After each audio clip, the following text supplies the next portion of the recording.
Tafatory tampoka teo ampamiliana ilay mpamily ka niala lalana ny fiara atrangana loza mpifamoivoizana niseho teny amin'ny lalany Alana Karafantsika ny larobia tamin'ny 4 sasany maraina teo eo.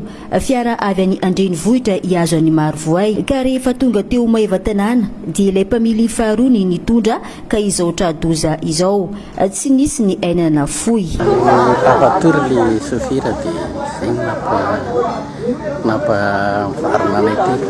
Tokony tafiry tamin'ny 4 sasany. Agaty izy double chauffeur izy io. Misy ka.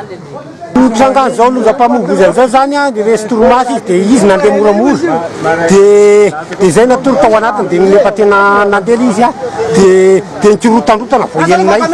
Tokony tafiry tao izy io. Tokony teo tamin'ny dimy maraina. Ie. Tsisy naratra tsisy nanino. Tsisy naratra fa olona ankiray zay nilaza narary fe dia zay sy le zanako zany no nilahatra dia zay hoe nanahoany lahy. Ie.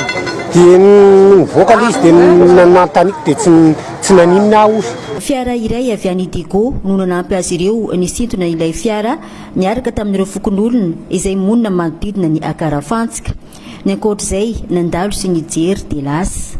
Tsy tokony ho olana amin'ny mpandeha ny fangatahany mpamily atory toy izay hiafara amin'izao. Ny mpamily koa tokony ahatsapa-tena rehefa tsy afaka satria ain'olona no entina.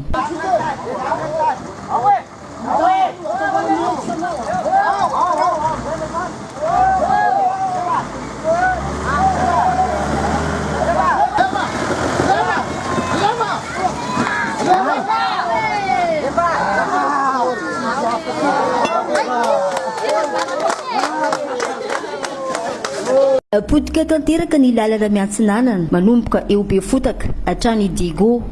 Mijaly tanteraka ireo mpamily sy ny fiara entiny vokatr'izay. Tapaka ihany koa ny lalana eo Marivorano miala any Ambilobe raha avy aty Antsohihy miantsinanana hatrany. Misy ny lalana namboarin'ny Kolasy Iveliny fa dia niaina tamin'ny transportement ny rehetra izay lakana no ampiasaina. Efa tany antoerana ny filoham-pirenena nijery fotony ny zava-misy ka nampanantena fa ofitaina hatrany Digo ny lalana. Lalana tokony ho vita ao anatin'ny 420 ora noho ny aratsiny dia mitombo izany. Digo dia tena ratsy fa dia asa moa dia tsy maintsy atao. Manomboka azy zao tena hoe ratsy. Manomboka Ambilobe jusqu'à be fotaka zany tena ratsy be mihitsy amin'izao. Dia manao ahoana ny carburant ampiasaina amin'izay tsy mitombo be? Tena mitombo be mihitsy. Manao gasoil plein zao zay avy any Digo kalikaly tsy atony Antsohihy. Dia Antsohihy zao ndray manao gasoil plein zay vao mahatonga aty Majunga. Raha mba vita zany lalana io zany dia mba ravoravo mihitsy aloha zany zay. Satria tena mijaly transporteur mampiasa lalana io. Majunga Digo sa tokony ho adiny firy dia ilay anadiny firy? Izy taloha tamin'ny mba lalana mbola tsaratsara rô 24 heures fa tsy ampy 24 heures. Izy zao 24 heures mahery. Andefa tena 26 heures ngamana. Vao maika mampiakatra ny vidin'ny vokatra amin'ireo toeranareo ny faratsy ny lalana. Ny mpanangom-bokatra koa manararaotra aoka izany noho izay lalana ratsy izay. Misy anatin'ny raiky tsy hitaka. Ayoko. Karaha zao kirota tena zany.